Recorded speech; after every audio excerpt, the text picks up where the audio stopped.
Strange Brew Podcast, Season 1, Episode 352. Cue the music. We're early this week. We've got off on Thursday and Friday. 48 games of college basketball.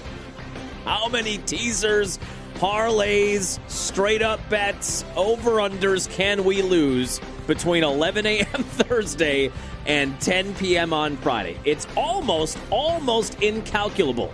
We can calculate, though, I think, by the end of it.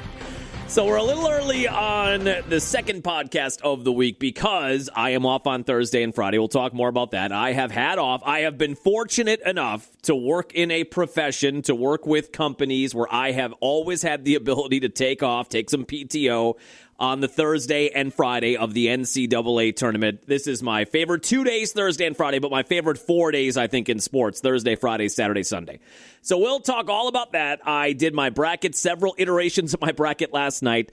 I'm taking a few risks because I think that's what you have to do. We'll discuss that too, your approach to how you fill out a bracket. I'm taking a risk, I think, in my group of how many people are in this bracket challenge. I've been doing this one for the last 10 plus years. My wife and I are both in this one. I think there is 130 people in this bracket. I would guess that the team I am picking to win it all, not Wisconsin. I do have them in the Sweet 16, though. I would think the team that I'm picking to win it all, I might be one of one there, or maybe one of two, and that means if that team actually wins, I'm probably in a pretty good spot to win the pool. But we'll break all of that down. We'll talk Badgers High Point. We'll talk some Badger NCAA tournament history. I have a Badger supercut of some of the best March Madness moments that we will play toward the end of the podcast, some of the biggest moments in the Final Four runs in 14 and 15. I've got the Freddie Owens winner against Tulsa. That was a few years back. The Nigel Hayes winner against Villanova. So we're going to play all that. I've got some of the Wayne Larrivee call. Remember they did the hometown broadcast that year where they played Kentucky in the Final Four the second year. I've got some Wayne Larrivee audio in there. So we're going to do all of that. We're going to talk a lot about the tournament and the Badgers matchup with High Points coming up tomorrow in Portland at 12:50, 10:50 a.m. there, 12:50 Central Time for tip-off time tomorrow. We're going to hit a little bit on the Bucks. They lost last night. Giannis is hurt, and he did hyperextend that knee. He's got a bone bruise. It is time to, in the words of John Taffer from Bar Rescue, shut it down. Shut it down. Shut him down. Go to Greece. Go to New York. Go to wherever you want to go. We don't need you for the rest of the year. This team is going nowhere. No reason to risk further injury. And then they did kind of play an entertaining game last night. We'll go over that. Nice night for Ousmane Dieng. World Baseball Classic Championship, Team Venezuela and Team USA got an all-time moment with a Bryce Harper game-tying 2-run home run in the bottom of the 8th inning. Great call from Joe Davis. We'll play that coming up. But then Venezuela got it right back. Go-ahead RBI double in the 9th inning, and Team USA could not respond. So we will discuss that a little bit too. Let's go. On the ground, a chance here. Durham to Hardy to first. In time! Yes! The Brewers win! Yes! Here comes Melvin to the 25, to the 20, Gordon 15, 10, 5, touchdown! Wisconsin! Record-breaking run! Morgan a smash up the middle, base hit to center. Here comes Gomez around third. A throw and the Brewers win! Here's the snap. He looks, he throws, and complete interception. And there is your Super Bowl dagger. Booker the drive, gets inside, leans in, knocked away and stolen by Holiday. Phoenix has to foul on a pinnacle ball, throws it down. Swinging fly ball in the right center. Broxton is there, and they're the champions. They have done it. It's been a 50-year journey. Wisconsin, we've got a room at the top of the world tonight. The Milwaukee Bucks are NBA champions. Yeah, welcome in. It is Wednesday morning. Hey, let's do a little bit of this coming out of St. Patty's Day yesterday. I played this on the air on the B Morning Show on Tuesday. Got me all jacked up. This kind of fits in with that wrestler intro conversation we had, where you should have an intro, every profession, every sector. When you get into your place of work, you should have a wrestling intro. This wouldn't be a bad intro either. Has anybody used this as a wrestling intro? A little drop kick. I've never seen them live. Yeah, this gets you going. I'm pretty sure the Admirals had them play before an Ads game on St. Patty's Day last year, or maybe 2 years ago. This is one I'd love to see live. A little drop kick. I can't imagine how much this rips live. So coming out on St. Patty's Day, got to play a little Shipping Up to Boston. How long is this intro? There we go.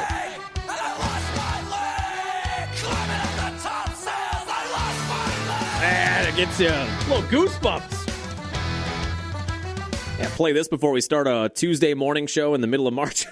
As we do a Tuesday B93 morning show, that gets you all jacked up. Who's ready to hear the same 42 songs in a different order? B93. Who's ready to laugh?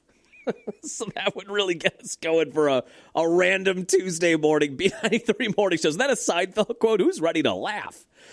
So coming out of St. Patty's Day, hope everybody had a good one, had some corned beef and some potatoes and some Guinness and some green beer. I am of the opinion, and I think I posited this on the B Morning Show a couple of times, I think that the day after St. Patrick's Day should mirror the day after Easter or the day after Valentine's Day. Like if you go to Target the day after Easter or Valentine's Day, you know how they have all the Valentine's Day candy, all of the Easter candy, the Cadbury cream eggs, and the Reese's peanut butter eggs.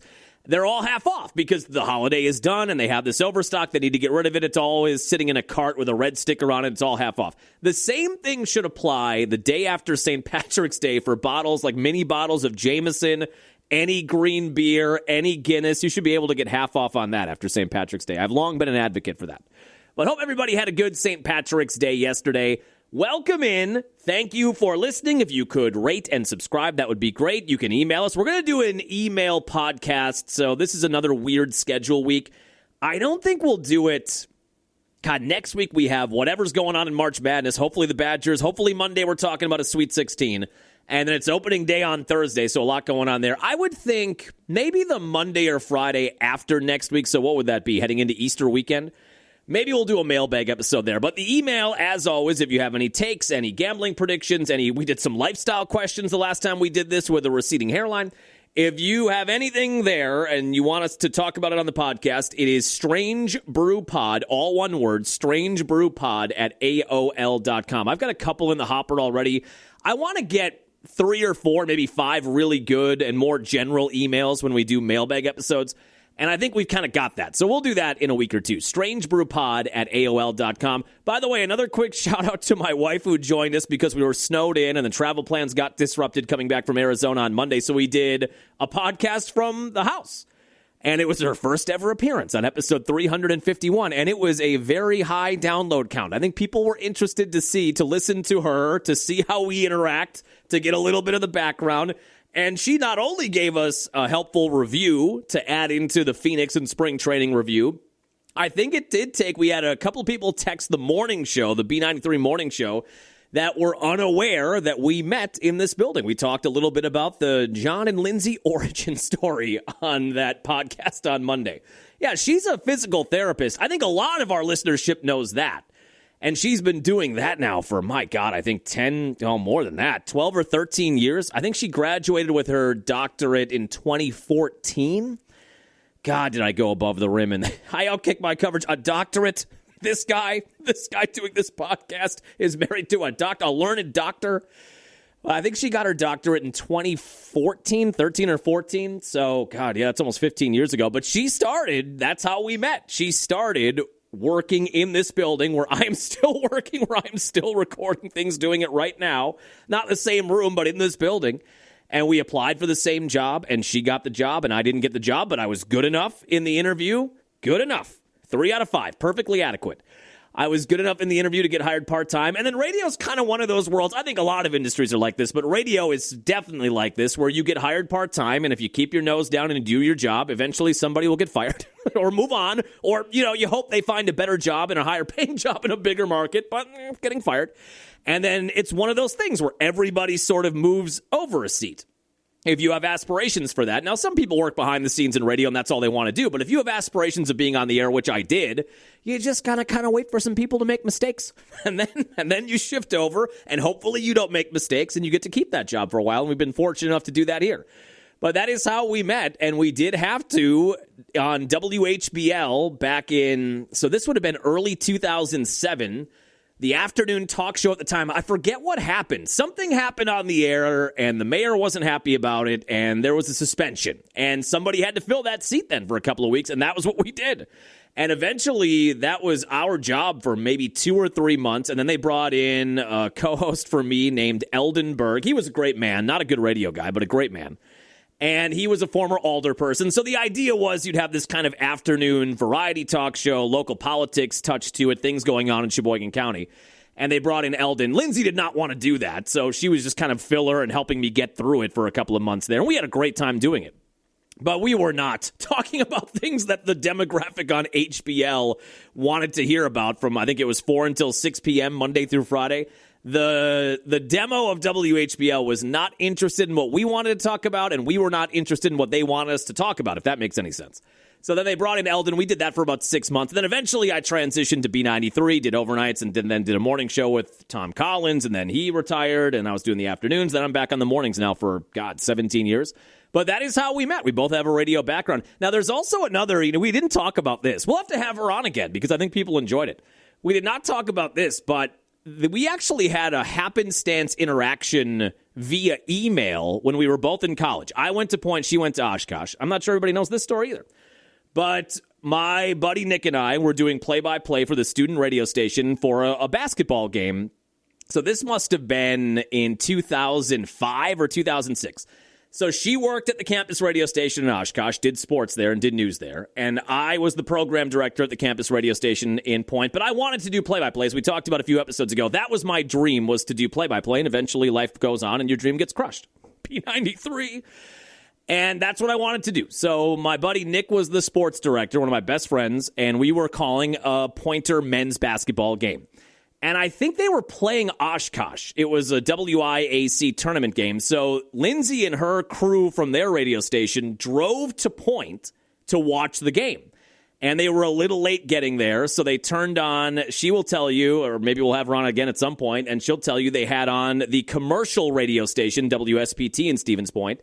And they listened to that, 2 older gentlemen who were great guys, but just 2 kind of older guys. And they didn't like that, and then they tracked down what Nick and I were doing on the student radio station. It's, one of those things where another campus radio station wants to kind of hear what the other campus radio station is doing.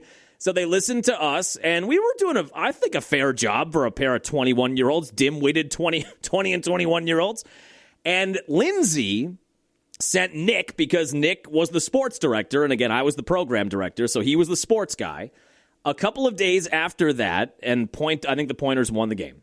Lindsay sent an email to Nick that just said, hey, we're from the Oshkosh campus radio station. We were in town for the game. We heard the beginning part of your call. We thought you did a great job. And then Nick and I, like you would do, ooh, Lindsay, oh, a girl.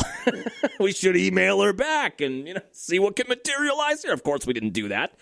But that's kind of a random interaction that we had of our stars crossing paths. I use the term star for me loosely, but that is another kind of weird interaction we had before we ended up applying for the same job in Sheboygan, and she got it, and I got hired part-time. But I think people enjoyed Lindsay being on the podcast.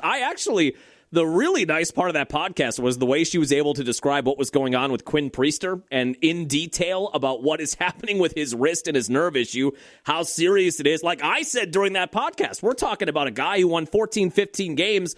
By the end of the year was your number 2 starter, and it's kind of sounded like he's going to be on the IL to begin the year. But it was good to get some clarity on what's going on with him and what maybe the prognosis is going forward. Prognosis negative. Thank you to her again for being on the show. I think people enjoyed that. So I'm going to play you the Javon Hargrave, his kid clip that we talked about on the Monday podcast about finding out that his dad signed with the Packers. I'm going to play that. I want to do a little Bucks talk from last night and a little WBC talk, and then we're going to be majority March Madness talk after that. I'm going to give you the Final Four. I'm going to give you the team I think that's going to win the championship, the team I have in my bracket. We're going to talk extensively about the Badgers, the Badger High Point matchup, and I have that Badger supercut of some of the biggest March Madness moments. We'll play that toward the end of the podcast. But I did promise this on Monday as we talked all about the different Packer moves. This was Javon Hargrave's son when Javon Hargrave's wife, his mom, told him that dad had signed with the Green Bay Packers. Atlanta Falcons? No. What is it?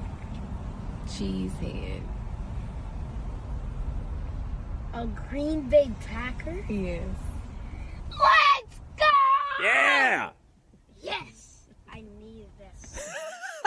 the end where he says, I needed. That was a very earnest, I needed this. Atlanta Falcons? Nope. Then what is it? Cheesehead. A Green Bay Packer? Yes.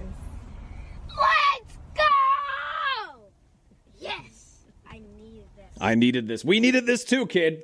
We needed this too. We're going to save that. That's going to be a part. If Hargrave ever has a fumble recovery or a big sack, that is going to be a part of our highlight package. Yes. Let's go! Yes! I needed this. We all did, kid. We all needed this. So I thought that was a really fun moment. We were talking all about the different Packer moves on Monday. Made sure we get that on the podcast here today. So let's talk real briefly. Let's talk about, should we go baseball, then it's basketball back-to-back. So let's talk quickly about the World Baseball Classic finale yesterday, the championship match. Team Venezuela, Team USA, really entertaining game. And like I said on the Monday podcast, up until this World Baseball Classic, I believe this is the fourth World Baseball Classic or the fifth World Baseball Classic. If only there were a way we could look up that information. But I think it's the fourth or fifth. I had never really gotten invested, and the U.S. has won it. Now, they lost to Japan and Shohei in 2023 the last time, and that was a 1-0 loss that night in the championship game.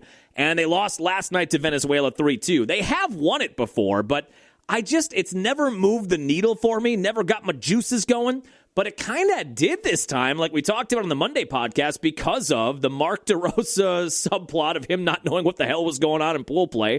That got people talking. And the crowds have been really into it. I think the teams have been pretty stacked top to bottom.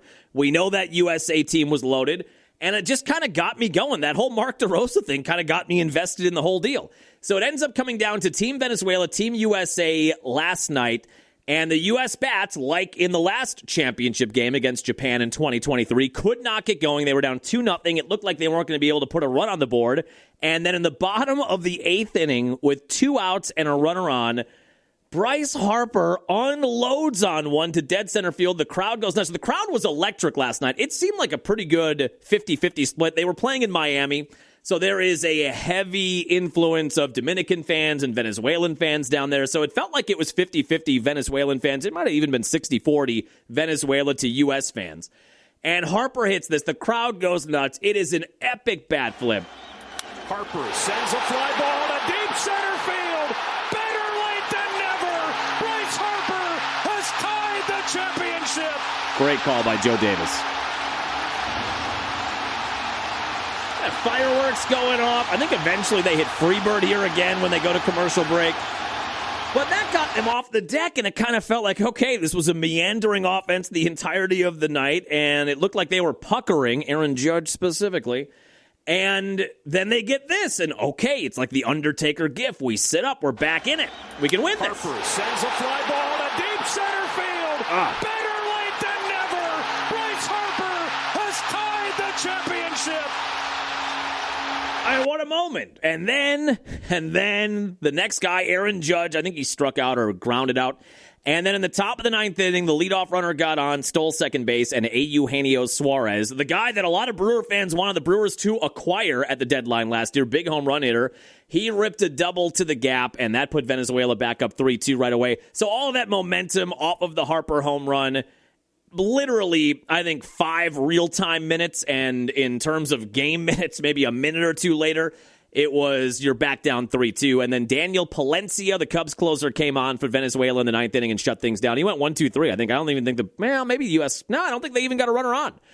So Venezuela ends up taking it by a final score of 3-2. I'd say a disappointment for Team USA, given the caliber of the roster in the middle of that order where you had Harper and Schwarber and Judge and all these big heavy hitters. Terang had a hit last night. He acquitted himself really well on the world stage. I think he hit just short of 400. Had one bad game. He had a bad game where he was bad defensively, made one bad play there, or bobbled a double play ball. And then he had, I think that same game, he was 0 for 3 or 0 for 4 at the plate. But beyond that, the defense was good, and he was one of the better offensive pieces they had. Had another hit last night. Now, on Venezuela's side, we had a B93 morning show texter ask if we feel good for Jackson Churio, William Contreras, and Angel Zerpa all on Team Venezuela.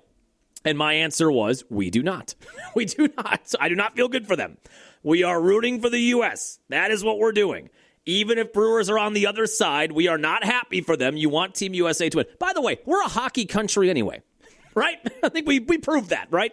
We are no longer a baseball country. We've moved on from baseball. We invented baseball. We made the rest of the world like baseball. We forced it on them. Now we're done with it. We are a hockey country. Women won the gold medal in hockey. Men won the gold medal in hockey. We are not a baseball country anymore. We are a hockey country now. So, no, I don't feel good for him. I guess I kind of feel a little good for him. But there were 3 Brewers that got gold medals last night. Could you see, too, Kyle Schwarber? So they did a whole medal ceremony. It was just like the Olympics that we talked about coming out of the U.S. women's and men's gold medals. Remember, we talked about how funny, I guess, in a way, that the silver medals were when they gave those to Team Canada and how disgusted they were. They gave them that plush, that stuffed animal. That didn't happen last night. But they did a similar thing where they did a medal ceremony for both teams. They gave Kyle Schwarber that silver medal. He had that off of his neck. Basically, the second it came to rest on his chest, on his neck, it was already on the way off. He did not want any part of that. That might have ended up in the trash like those plush animals from the Olympics. But they did the medal ceremony, and yeah, the 3 Brewers were Churio, who was okay, I thought, starting center fielder last night. William Contreras did not get the start last night, but played well. And then Angel Zerpa. This is the guy they got in the Isaac Collins deal. Remember the 3 big trades? They trade away Collins and Caleb Durbin and Freddie Peralta. The one big piece coming back in the Isaac Collins trade is Angel Zerpa. Pretty good numbers in Kansas City last year. He was electric in the World Baseball Classic. We figured when they got him, just based on the way he profiles as a high-leverage lefty coming out of the bullpen, he's not going to be a starter, I don't think, but he will be a high-leverage lefty out of the pen. He was mowing guys down, and he made 5 appearances, I think, for Team Venezuela. If that's the Angel Zerpa that we're going to get this year, plus you get him in the Brewer pitching lab, he looked tremendous the entirety of the World Baseball Classic. But those 3 guys all get gold medals for Team Venezuela as they win the World Baseball Classic 3-2. A letdown for Team USA, but I think overall a win. It just felt like there was more conversation. There were more eyes on the World Baseball Classic. It is one of those things where if you just keep doing it and you have, eventually you get down the road, I'll be long gone, but you know, you get down to 50, if they keep doing these every 3 years, 50 or 60 years down the road, you build up that history, and then you've got that behind it as well. You just got to keep doing it. It's tough to get invested in something like that when it's new. That's a part of the World Cup, too, where it's been going on since, the early 1900s, and the modern-day Olympics since the late 1800s. You have to get that history, that build-up, all the highlights over the years, and the different drama and the storylines, but you've just got to keep going. I would think this is probably going to be one of the highest-rated in terms of TV ratings World Baseball Classics. And with the DeRosa storyline and a little bit of the letdown from Team USA, you have that talking point going into the next time around and a little redemption maybe for Team USA. I think it was a win in terms of marketing, even though Team USA could not come up in the clutch last night. Outside of the Harper home run, just couldn't get anything going offensively. But Venezuela takes it. They are the World Baseball Classic champions, 3-2 final. And then before we hop into fully college basketball, let's just talk real quick about the Bucks last night. So Giannis is hurt, and we talked about that on Monday, and we talked about how they're out of the running right now, not mathematically, but they're not going to get back in the play-in tournament conversation. That winning 8 out of 10 was an aberration, something like that. It was either an apparition or an aberration, maybe both. But that obviously was a phantom that was not indicative of how good this team could possibly be. It got them back in the conversation. We started to get our hopes up again, and then they lost 8 of 10. And they continue to lose after that win against Indiana Sunday, but they lose last night to Cleveland.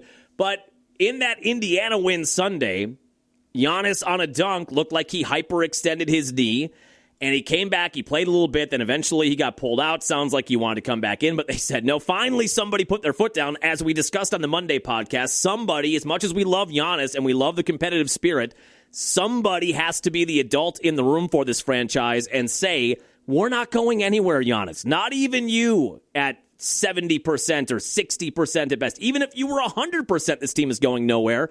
So it is time to step aside, let this team lose a bunch of games, let the young guys grow. Hopefully he signs the contract extension in October. As we discussed on the Monday podcast, I'm starting to wonder what kind of market there is for Giannis. I think there will still be teams that want a 31, or I think he'll be 32 in December of this coming year. There are still going to be plenty of teams that are going to want Giannis, but I don't know that that number is as big as it once was, given the amount of injuries he has sustained this year. and the wear and tear on that body over 14 NBA years and what he puts it through. And then in the offseason, too, with all of the time at FIBA and the Olympics with Team Greece, there are a lot of miles on those tires. But it was time for somebody to say, enough. Enough is enough. We don't need you this year. We're not going anywhere. We don't need you to put any more miles on those legs. Just go home, go to Greece, work out, get your mind right, get your body right, and we're going to try to rework this thing in the offseason, put better pieces around you, have a better team next year. Then you sign the max extension, the super max in October, and hopefully we're back to being a competitive team for a top 4, top 5 seed next year. Somebody had to do that because he was only going to hurt himself more and more if he kept throwing himself out there. So last night he was listed as questionable heading into the night. They end up sitting him down, and Doc Rivers said before the game he is going to be reevaluated in a week. It's a hyperextension of his knee. It's a bone bruise. They lost last night. Now, we'll talk about the game in a second. They actually played a pretty good game against a really good Cavalier team. They lose, though, and then on Thursday they're embarking on a 4-game West Coast trip, which even in the best of conditions do not tend to go well for the Bucks. So by the time Giannis gets to reevaluation time, they are 28-40 coming out of last night. They might be 28-44.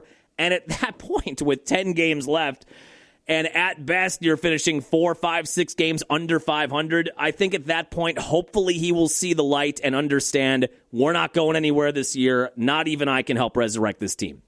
But they said he'll be reevaluated next week. Now, they did play a pretty good game, I have to say. The Cavaliers came in top 4 seed in the East. They were playing everybody. They were coming off of a disappointing loss, so it kind of felt like with no Giannis, no Miles Turner last night either, it felt like this was a recipe for the Cavaliers to win this game by 15, 20, 25 points. But the Bucks, to their credit, played pretty good. And they had a tight game late fourth quarter, tied at 100. Then the Cavaliers ripped off an 8-0 run. That put them in the driver's seat, and they end up winning pretty handily, 123-116. Got a little closer at the end than it was in those final minutes. But this is pretty much the perfect case scenario, best case scenario for the Bucks to play well against a good team, to have their young players play well, to lose and hurt your draft or improve your draft status, and to have Giannis not out there risking injury. That's the perfect world situation. I can't believe we're saying that in the middle of March. We hope for that to be a whole different scenario when the season began, but that's where we're at right now. That is the perfect case for any game for the Bucks. You lose the game and improve your draft stock. You have your young players play well, you're competitive against a good team, and Giannis is not on the floor risking injury. That's the hat trick right now for this team. But they did play well. Kevin Porter Jr., again, was really good. 25 points, 10 assists. Ryan Rollins was pretty good. He had 19 points, 4 assists, a block, and a steal. And then the number one thing to me, Bobby's been shooting the ball so well off the bench. Again, he is a defensive cone. I mean, he's a liability defensively. He always has been, even more so this year. He is having one of his best shooting years. I don't know if he's still going to be a part of the plans. He's under contract next year, and he is a guy who gives you pretty consistently 15 to 16, 17 points off the bench. There are not a ton of guys like that bring that off the bench in the NBA, so maybe he will be a part of the plans going forward. But 2 guys off the bench last night, Pete Nance, who I wish they'd play more, and I don't understand why Doc Rivers does not play him more. He had 13 points on 5 of 6 shooting, 3 of 4 from beyond the arc, 7 rebounds, an assist, and 2 blocks. You can just tell. You don't even have to know anything about basketball to know that when Pete Nance, number 35, when he's on the floor, he is active. He is setting screens. He is battling for rebounds. He is diving on the ball on the floor for loose balls. He does all of the small stuff. He is active. And not every Bucks player this year, Miles Turner, like most of the team actually, Kyle Kuzma, they are not active. They're kind of standing around. They're like Bull Durham. They're lollygagging a little bit. Pete Nance is not that, and a part of that is that he's on a 2-way contract, and he's trying to carve out his career in the NBA, and he's got a lineage. His brother Larry Nance plays for the Cavaliers, comes off the bench. Their dad was a star in the NBA for many years. But Pete Nance, the last 2 years, has been shuttling in between Oshkosh and Milwaukee, and because of the injuries and the disappointing play this year, he's been getting a little more playing time. Then he had a few good games or a good week or two, and then for whatever reason, Doc just stopped playing him, which is another reason. On the many reasons why I think they need to move on from Doc, that is one of them. I don't understand why he just goes away from guys who so clearly give you the things and the little things that you need to win games. Why he goes away from that, why he doesn't give those guys consistent minutes, I will never understand. But Pete Nance had a good 2-week stretch, and then we didn't hear from him for 2 or 3 weeks. And then last night he played 30 minutes, and it was so clear that he gives you the kind of effort and energy. He's smart, has a high basketball IQ. He knows when to shoot. He knows when to pass. He knows he's not the focal point. He gets other guys involved. You need guys like that on this roster, and I think that is something you can use off the bench going forward. He was great last night. And then Ousmane Dieng. So Ousmane Dieng, I know we've talked about him quite a bit. He came over in the trade, right before the trade deadline. He came over from the Bulls of the Nick Richards trade. And as we talked about when they made the trade, hey, here's a guy, 22 years old, still really young, the number 11 overall pick in the 22 draft just 4 years ago, and he was buried on the Thunder depth chart. They have so much talent top to bottom. He just couldn't find any playing time. There's a reason he was the number 11 overall pick. So let's see now when he gets playing time if he's any good. And he had those 2 or 3 really good games before the trade deadline. He was pretty good coming out of that. Then he had a little injury, and then he got sick, so he missed, I think, 3 or 4 games before last night. He is back to being healthy, and he was awesome. 19 points, knocked down 5 threes, had 5 rebounds, an assist, a steal, and a block, and he was 7 of 12 from the floor. This guy looks like he's something. I don't know if he's a future all-star. I don't know if he's a guy that you would consider a part of a big 3 or a big 4 or a big 5 at some point in his career. I don't know if he's just going to be a good role player, but he is something. He has length. He's 6'9", like we talked about. He's got length defensively. Because he's so tall and lanky, he can get his shot on anybody, and it looks like he's actually a pretty good shooter. Like we talked about in the early games of Ousmane Dieng. I think we did a podcast where we discussed he passes the eye test. Like it doesn't look like he's getting lucky when he knocks down these shots. Like you can tell sometimes where guys just have a night and they're getting lucky and knocking down shots they wouldn't normally make. I don't think I've ever felt that way in any game that I've watched with Ousmane Dieng in a Bucks jersey. He just looks like he's a shot maker. And again, that's another thing you need going forward. He's young and he's going to be relatively cheap if you choose to keep him on for next year. But he was really good last night too. So you lose, that's good. You improve your draft position. The young guys played well against a good team, and Giannis didn't get hurt. But my guess is, now with this hyperextension and the bone bruise and everything else going on with Giannis this year, by the time they get to reevaluation period at the end of next week or the middle part of next week, they'll probably be 15, 16 games under 500 with only 8 or 9 games left. I would think there's a very high probability we're just shutting it down then, and that's exactly what they need to do. They need to do that. But the Bucks open a 4-game West Coast trip. That'll be in Utah coming up on Thursday. All right, so that brings us to, cue up the music again. I can never get enough of this. Yes! What does Barney say? Just hook it into my veins. We're here, baby. The best 4 days in sports. And I have off on Thursday and Friday. I have had off the Thursday and Friday of the NCAA tournament basically every year of my life since I was a senior in high school and hike school many years ago. I've been lucky enough to have those 2 days off and to have that 4-day weekend for most of my life. I will continue to do that as long as I can. I think that is literally, I was talking to one of the morning shows this morning. I think my senior year at North High in 2002 was the last time I was occupied for some of the games on Thursday and Friday because the games start at 11 a.m. School obviously doesn't get out until 2:30 or whatever it was. 2:58, I think, was the final bell at North High. So you miss about 4 or 5 games in there on Thursday and Friday because you're at school. Now, even then, though, that last year, I'll never forget. There were a couple of moments early in my life I'll never forget as it relates to the opening days of the NCAA tournament. One of them goes back to middle school, and that's just as I was getting into watching basketball and getting excited about the tournament and filling out a bracket. Now, this is going to sound made up, but I remember this day vividly, and maybe some of my buddies out there will remember this too. When we were in middle school, so this is 1998 or 99, or no, that's high school. This was 96, 97, kind of around the time, I think that's one of the first years the Badgers were back in the tournament because they had that drought for how many decades? They went from 1947 to 1994 without being in the tournament. So it was around that era, the 94, 95, 96, somewhere in there. And I was bummed out because I was heading to school at Holy Name in Sheboygan. So I was bummed out to be going to school to begin with. And I was bummed out because I was going to miss the first set of games on that Thursday. Well, this happened to be a random snowstorm early in the morning, like during the time you would get on the bus and people would be dropping their kids off to school. And there was a snowstorm that morning, that Thursday. So we actually got to school. As I remember, everybody had kind of gotten to school. Maybe the buses hadn't gotten there yet. And the snow is really coming down. The intensity is picking up. And I will never forget, right before school was supposed to start, or maybe after the first hour or second hour of school, they decided to do a super early release. Like, we're not going to even try to have the buses come back and take kids home at 1 o'clock in the afternoon or whatever it would be, noon or noon 30. And they called it. I kind of feel like they called it before school even started because it just looked like it was going to get worse and worse and worse.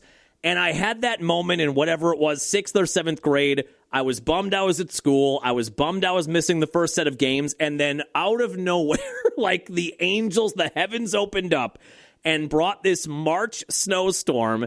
And you got a free day. And I got home and I turned the games on. And at that time, you only got one game on one channel. But whatever. I was just happy to be able to watch it.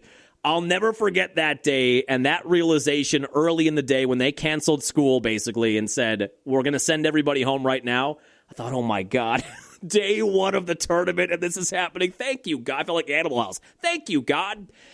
And then the other one I won't forget is the last year that I probably did miss some games, that senior year at North High in 2002. But we had at North High, which I think we've talked about, there was a radio station at North High, an FCC licensed radio station.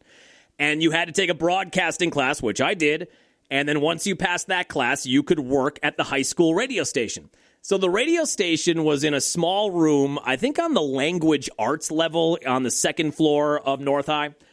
And that year, one of my classes was then radio. Like, I think I had third or fourth period radio. There were 3 or 4 people in the class. One person was on the air. One person was writing newscasts. One person was doing promos. One person was, I don't know, just staring off into space.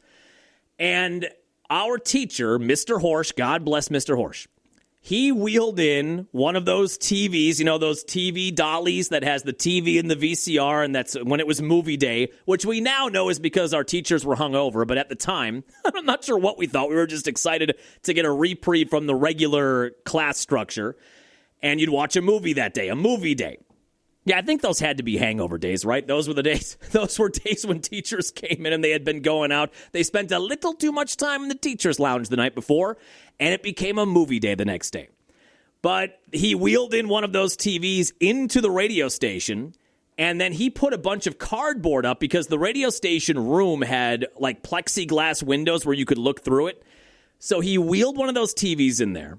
And then he put cardboard over the see-through windows so nobody could see what we were watching in that room. And he let us watch the games all day. That TV stayed in there. And then my dad, at that time, I think by day 2, so that was Thursday. We did it again on Friday.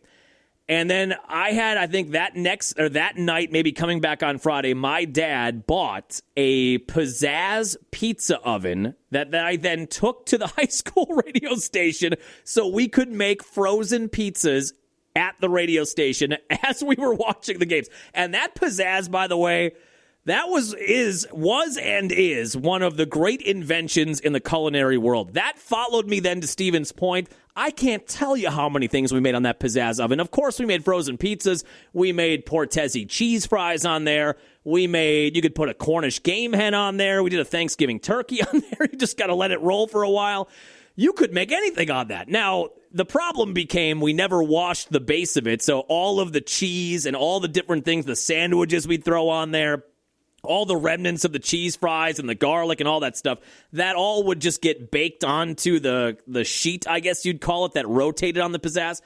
But my dad bought one of those, so we had a setup that year, my senior year, where you would go on a bathroom break. I can't tell you how many bathroom breaks I took that day. Every class I went to, you got to go to the bathroom again? Yeah, it's a prostate thing. That's what I kept saying.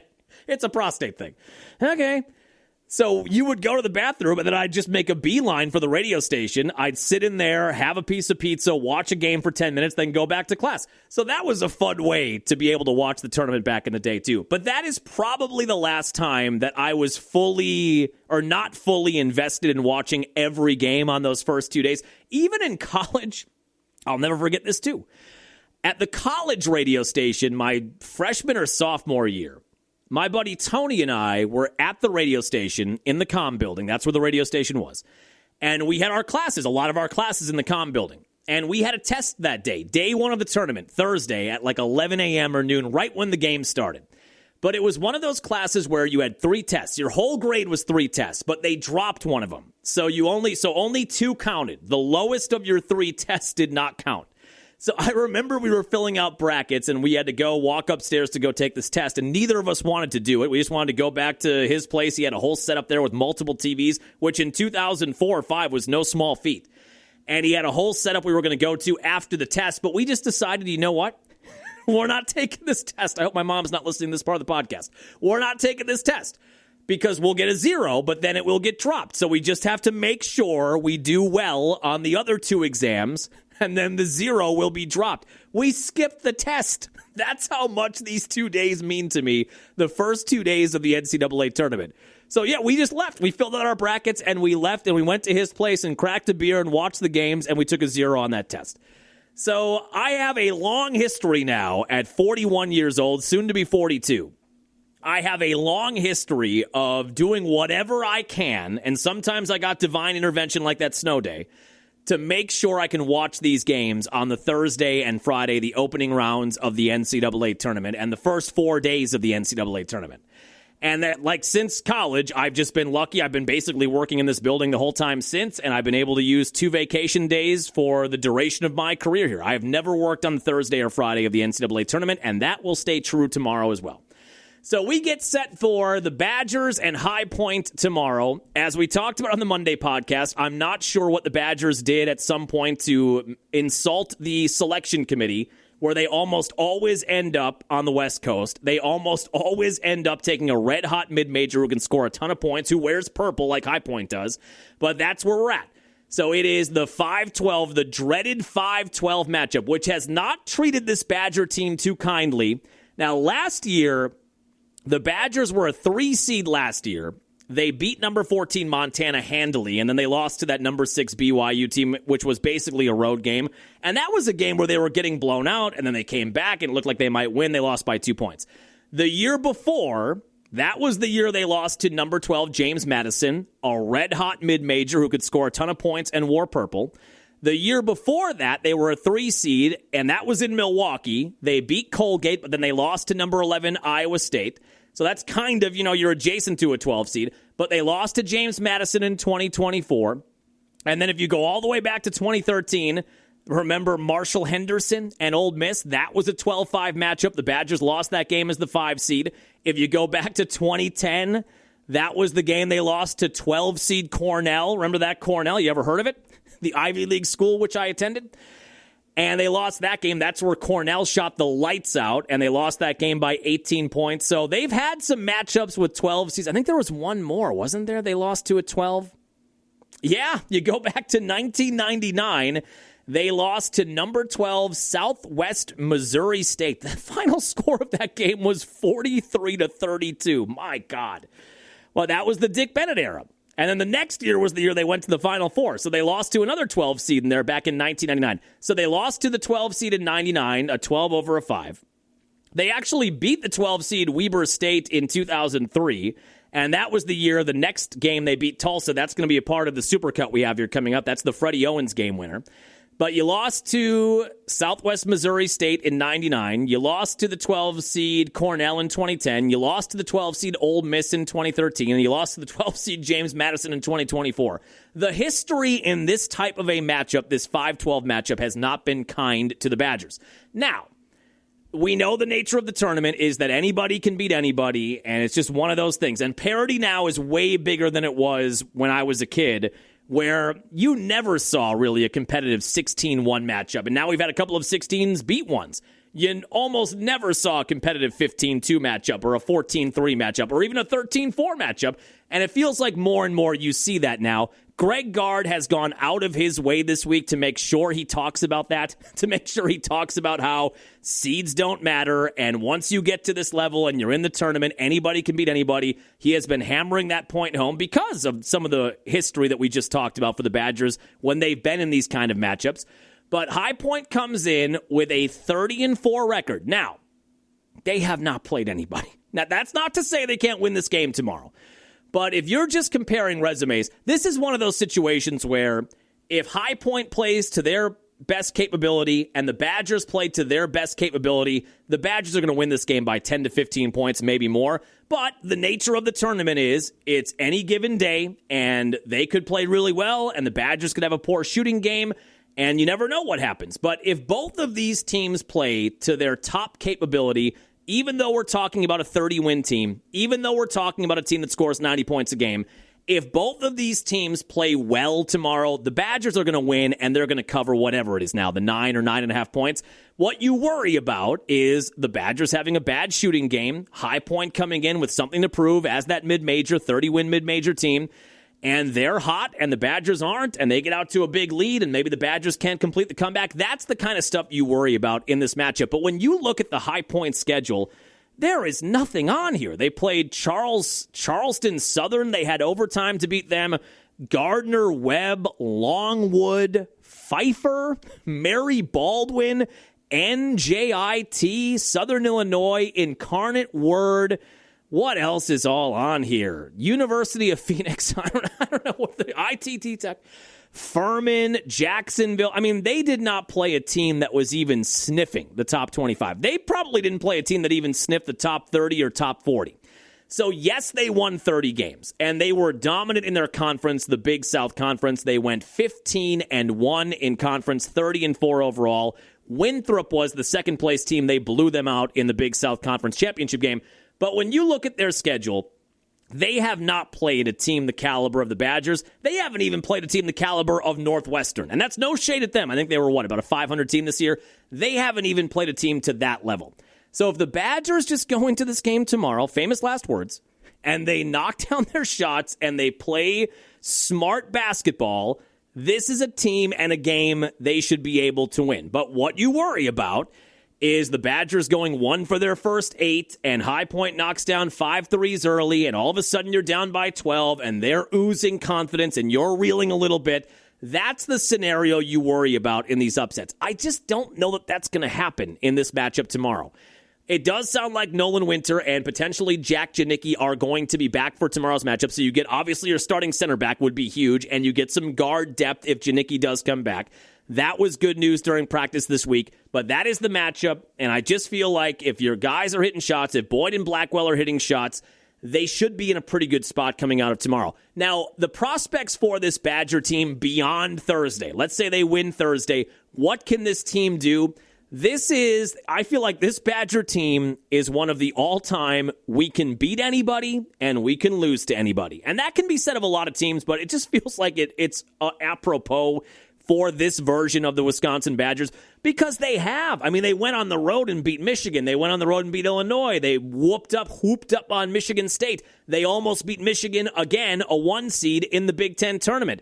They have proven that they can go toe-to-toe with some of the best teams in college basketball. They have also proven they can lose to some bad teams in college basketball. But I do think they're trending in the right direction, and that's not always the case for Greg Gard. You know, these Greg Gard teams, while they've been successful and they've won 20-plus games and they've made the tournament, it does kind of feel like they start to sputter at the end of February and into the Big Ten tournament, and that has not been the case this year. If anything, they sputtered in early February, late January, and they've been building momentum since then. Yes, they lost to Michigan in the semifinals of the Big Ten tournament, but they were right there, lost on a last-second 3. The games prior to that were a good build into the Big Ten tournament. You won 2 Big Ten tournament games, the overtime game against Illinois. Other Greg Gard coach teams, it feels like we're already starting to leak some oil. You know what I mean? By the time they got to the Big Ten tournament, by the time they got to the NCAA tournament, I do not feel that way about this team. I do love this backcourt. We've talked about it a ton this year. I think it is the best backcourt in the tournament. Honest to God, I do. I think that's the best 1-2 guard combo in the tournament with Blackwell and Boyd. Boyd averages 20 points per game. Blackwell averages 19 points per game. If they are knocking down shots, if they're shooting in the 45% range and knocking down 35 to 40% from beyond the arc, and Nick Boyd is getting to the rim and getting other guys involved, if Austin Rapp continues his ascent that we saw against Michigan in the Big Ten tournament semifinal match where he was unconscious from beyond the arc, he's on fire. If that continues, and then you add Nolan Winter into that and Braden Carrington, I know we've talked about him during certain podcasts this year. He comes off the bench averaging 9 points per game. This is his first ever NCAA tournament. They interviewed him, I think, on Monday or Tuesday, and he just talked about how excited he is to be in the tournament, to not be at home this time of year. The first 2 seasons in his career, he was in Minnesota, and then he went to Tulsa, and then he came to Wisconsin. So you know when he gets his minutes, he is going to want to capitalize, and he is a flamethrower. We've seen it this year. He set the school record for threes made in a game. That was at Washington, knocked down 9 threes in that game. He's had other games where he's knocked down 5 or 6. That's another big weapon coming off the bench. If they are knocking down shots, this Badger team can beat anybody. They can beat High Point. They can beat Arizona. They can beat Duke. Sure. We know they can beat Michigan, a 1 seed. It just feels like if Boyd and Blackwell are cooking, they can go toe-to-toe with anybody in the country. So when you look at the bracket, this would be a really fun round 2 matchup if it happens. If Wisconsin beats High Point and Arkansas, John Calipari is in his second year now leading Arkansas, they're taking on Hawaii. Hawaii broke up a long drought, like a 10 or 15-year drought of not being in the tournament. There's a lot of teams like that, by the way, which is fun. There are a lot of teams that ended 20-plus year droughts and are back in the tournament. But that is the potential second-round matchup. Number 5, Wisconsin. Number 4, Arkansas. A rematch of Greg Gard and John Calipari. Gard was an assistant on those teams, obviously, under Bo Ryan that took on Kentucky in the Final Fours in back-to-back years. But that would be fun. And Arkansas has the SEC Player of the Year in Acuff Jr. He's a great guard. That matchup with Blackwell and Boyd as 2 great scoring guards would be fun as well. So that is the potential second-round matchup. That would be on Saturday. And then it would be, if you can win those games and make a trip to the Sweet 16, in all likelihood, it would be number 1 Arizona and number 5 Wisconsin. Now think back to those back-to-back Final Four years. Let's take me back to the back-to-back Final Four years in 2013-14 and 2014-15. What a magical 2-year run that was. But in both of those years, right, they beat Arizona in the Sweet 16 to make the Elite 8. Or maybe 1 year, I think 1 year they beat them in the Sweet 16 to make the Elite 8, and then 1 year they beat them in the Elite 8 to make the Final Four. So you just know Arizona fans, when they saw that bracket come out, and that even going back to the 2000 Dick Bennett team, the Final Four Dick Bennett team, they also beat number 1 Arizona. That was in the second round because they were an 8 seed that year. They won their first matchup. Then they knocked off number 1 Arizona in the second round. So the history of Arizona and Wisconsin in the NCAA tournament has not been kind to the Wildcats. And you know, if you're an Arizona fan, you had like that soldier, the PTSD, the soldier meme. You know, they looked at that bracket assignment and thought, "Oh my God, we're gonna have to face Wisconsin again in the Sweet 16." Even though Arizona is 32-2 this year as a 1 seed, yeah, they're 32-2. You know, if you're a Wildcat fan, they did not love seeing that Wisconsin logo as a 5 seed in their region. But that's how it lines up. If you beat High Point, you're probably going to take on Arkansas. If you beat Arkansas, you are probably going to get a Sweet 16 matchup against the 1 seed Arizona, where the Badgers have had a lot of success against that program at this level. Now, when I look at my bracket, I did several versions last night. I think I've settled on this as my final version. I have the Badgers in the Sweet 16. And listen, as I always say, take nothing from my bracket here. I am rooting for Wisconsin. If that means my bracket gets set on fire, that's fine. Whatever game Wisconsin is playing in, my priority is seeing Wisconsin win that game, even if it comes at the expense of a teaser or a parlay or the bracket challenge or whatever. I don't care. I just want to see them win as many games as they can win. I have the Badgers making a return trip to the Sweet 16 for the first time since 2017. That was the second year under Gard. And as we've talked about with Greg Gard, that is kind of the thing, right, that people talk about. Yes, he wins 20-plus games every year. Yes, he makes the tournament every year. But they haven't been to the Sweet 16 since 2017. His first 2 years, he took over for Bo Ryan in 15-16, so 2016. And then his second year, 2017, they made the Sweet 16 in each of those 2 years. And then remember the second year? That was the Florida matchup at Madison Square Garden where Zach Showalter tied the game late, did the championship belt, and then that guard for Florida hit like a ridiculous 40-foot runner that won it at the end. So they were that close to the Elite Eight that year. But since that Sweet 16 run in 2017, they have not been able to get back there, and they've had some really good teams and very high seeds during that time. That is one of the things the Greg Gard haters on the Fire Gard gauge, that is one thing they will consistently bring up is that, yes, he wins, and yes, they make the tournament, but then they never have success in the tournament. Well, I have them getting back to the Sweet 16 this year. I do not have them beating Arizona, but I would be overjoyed if they beat Arizona and moved on to the Elite Eight. I have them beating High Point tomorrow. I have them beating Calipari in Arkansas in round 2 and losing to Arizona in the Sweet 16. But getting back to that second weekend, getting back to a Sweet 16 for Greg Gard. Now, in terms of the totality of the bracket, I believe we went over this last year. When you are doing a bracket challenge, and most of them are the same, you get 1 point for every first round prediction correct. You get 5 points for every second round, 10 points for every third round, and on it goes.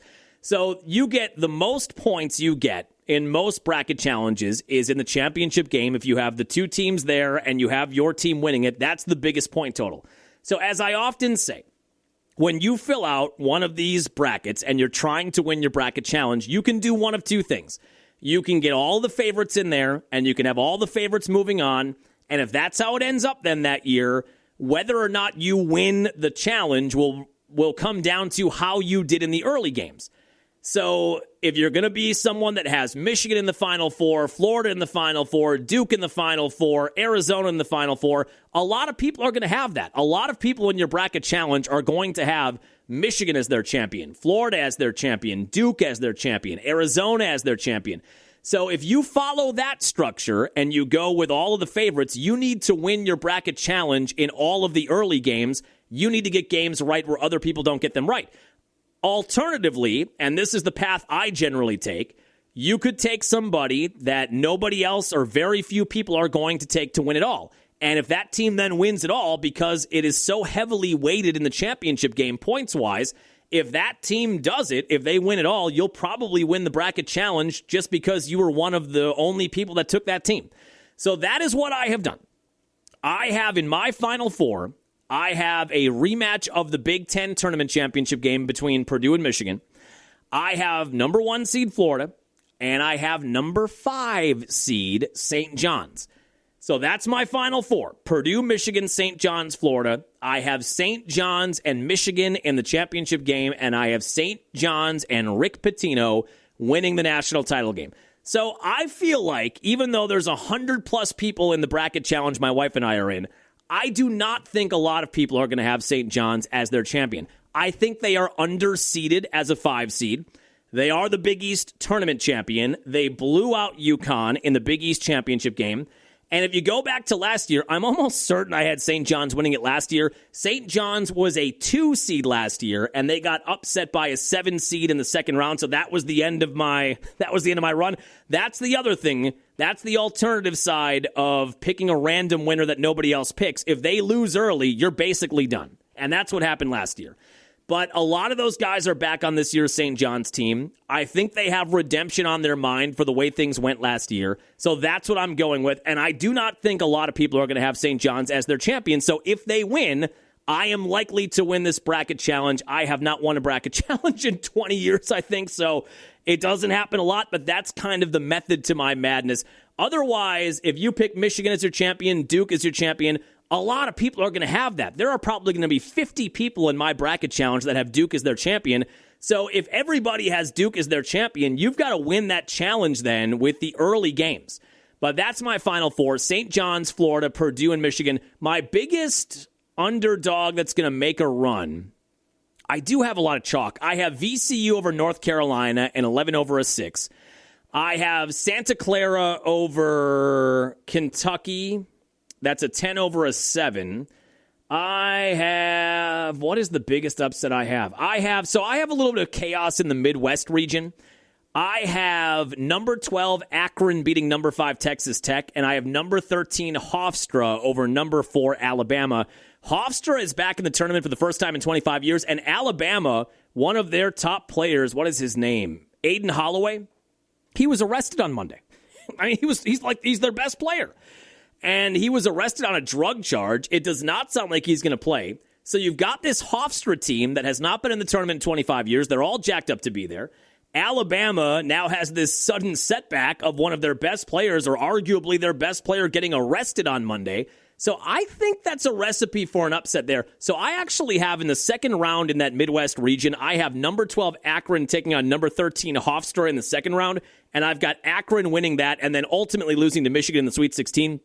But when you look at upsets or Cinderellas, I think that's the number one I have. I have a 12 over a 5, a 13 over a 4, and then that 12 over 13 Akron moving on to the Sweet 16 against Michigan in the Midwest region. But yeah, the final four that I have, St. John's, Florida, Purdue, Michigan, and St. John's over Michigan. And my tie-breaking final score is 70-67, a tight game. But I'm taking St. John's. I'm going to ride with Rick Pitino to a, hopefully, national championship and a nice payday for your boy. All right, that'll do it for us here on your Wednesday, kind of, sort of Friday morning. Have a happy, safe weekend. Enjoy the tournament, whatever you've got going on there. We'll come back after it Monday. So now I'm pretty much out of vacation days. So I spent a lot of them over the course of last week and Monday and Thursday and Friday this week. So we should have a fairly regular Monday, Friday podcast schedule going forward until Memorial Day. It's going to be a stretch. It's going to be about a 2.5 month stretch of pretty regular Monday, Friday podcasts. So we will get back after it on Monday. Enjoy, hopefully, some downtime for you. Enjoy the games. We'll chat with you then. Without further ado, before I get out, the Badger March Madness Moment Supercut that features, I think, the Freddie Owens winner. That one's a tough piece of audio, by the way. I know you can't find a clean piece of that audio. The Freddie Owens winner. I've got the Sam Decker shot against Arizona. I've got the Ben Brush shot against Oregon at the Bradley Center. That's one of the loudest venues I've ever been in when the Badgers came back in that game against Oregon in 2014. And Ben Brust hit the big go-ahead basket there. I've got that in there. We've got the Decker shot against Kentucky. We've got the Larrabee call at the end of it. We've got the Nigel Hayes shot against Villanova. Enjoy the Badger Supercut. We'll chat with you Monday. Take it. Devin Harris is going to use penetration, and whoever he finds, wherever the help comes from, is where the shot will come from. They run to Laddie. Harris.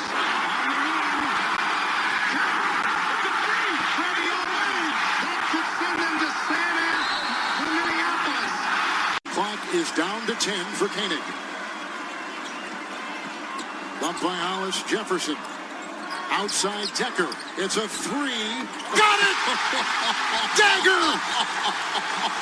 27 for Decker. Leans in. Comes up short. Kaminsky keeps it alive. New shot clock for the Badgers. Coming up on 1 minute left. Just the three. He hits. Ben Brust from deep.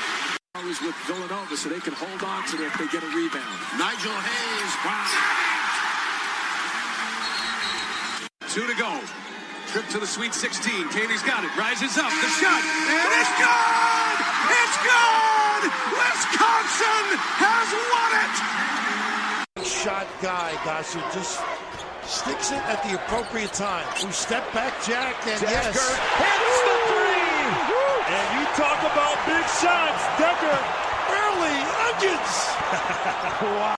Long three. No! And the rebound Karen's out of bounds. It's Wisconsin ball. Not this year. Not this year, Aaron. Hayes on the inbounds. Koenig is fouled right away by Aaron Harrison. The Badgers are going to do it, Mike. They're going to pull this off. 38 and done. They're going to knock off undefeated Kentucky.